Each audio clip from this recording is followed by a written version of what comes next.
Alright, so yeah, good morning and Merry Christmas, or well, I don't know when I'm gonna upload this, but it's actually Christmas morning today. And yeah, believe it or not, I actually got some new shoes in. I have the Adidas SL2 here, which I've been quite curious about for a while, and especially as I got the Evo SL recently, and been kind of thinking how these two actually differ from one another.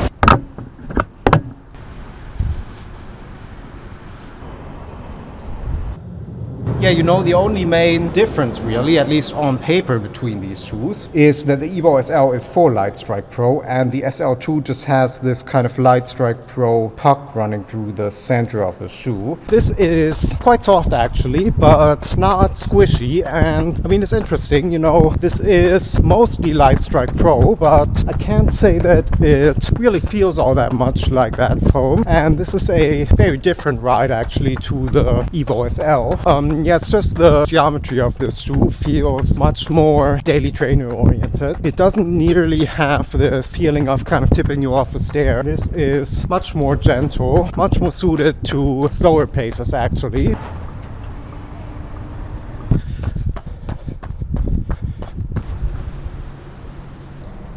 Yeah, right now I'd say this is actually feeling like a shoe that you can do a lot of different things in, as you know, I think this is mostly geared up to be like a daily trainer / easy run shoe, but you know, it's light enough and has, I think, just enough bounce so you can use this for some bit quicker workouts.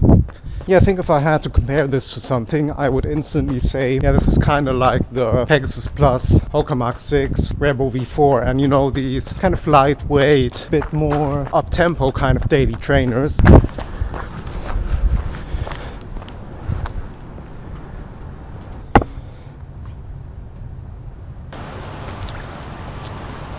Yeah, nice bit of softness to this, nice bit of squish just in the heel back there, but not too much where you feel like you're sinking into the shoe. And yeah, it just feels like the Lightstrike 2.0 in this shoe mutes this foam just to the right point where it's not sort of springing you down the road, as it were, as you know, that's not what this shoe is for. Just retains a little bit of bounciness to this ride.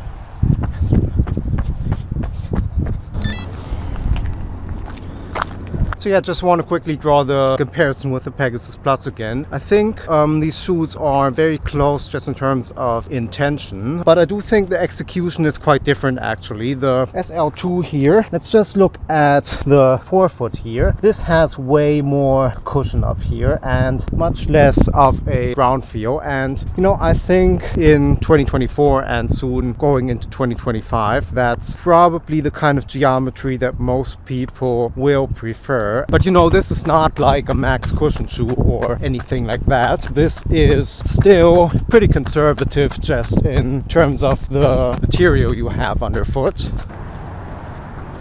This shoe feels great underfoot, but great in a kind of unremarkable way. Like, there's nothing I would say that immediately springs to mind that I have to mention with this.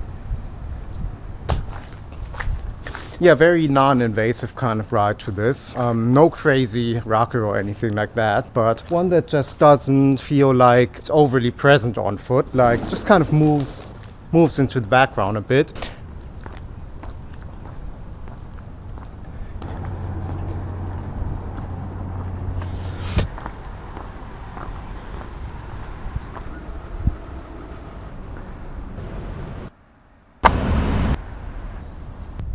Yeah, you know, I think value is just off the charts with this one. I mean, I got this for 62 euros, and you know, for what you're getting here, that's pretty insane really.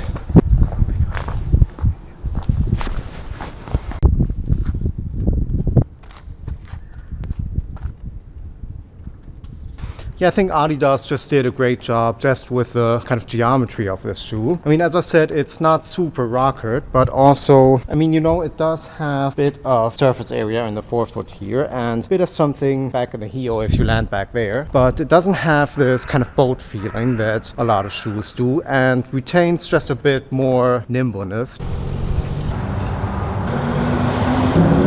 So obviously this shoe has been out for a while now, and I've watched a lot of reviews on this, and I've heard a few people complaining about outsole grip and how this is very slippery. But I can't say, I mean, it's kind of wet and grimy today.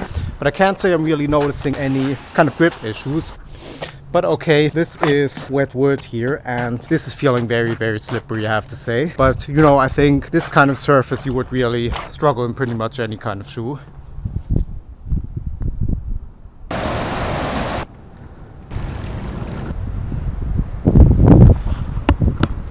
Yeah, I was actually just thinking to myself how glad I am that Adidas has this shoe in their lineup now, as they've been kind of lacking in daily trainers. I mean, they have the Supernova Rise, which I haven't tried yet, but according to Chris Sagasu's Running, that's actually his shoe of the year, so maybe I should try that. Though I do kind of want to warn you of something here. This shoe is very, very, very narrow and really, really pinches your toes in up here. And if you need a lot of volume here, then be very, very careful with this. And this is actually quite a different fit to the Evo SL, which is quite a bit more relaxed up here actually, and really allows your toes to splay a bit more than this one. Just look at how much my foot is bulging over the side here. This, I don't know yet if I want to take this on a longer run. And obviously I will report back when I've done some more running in this. But so far I do have to say this is not the most pleasant kind of fit.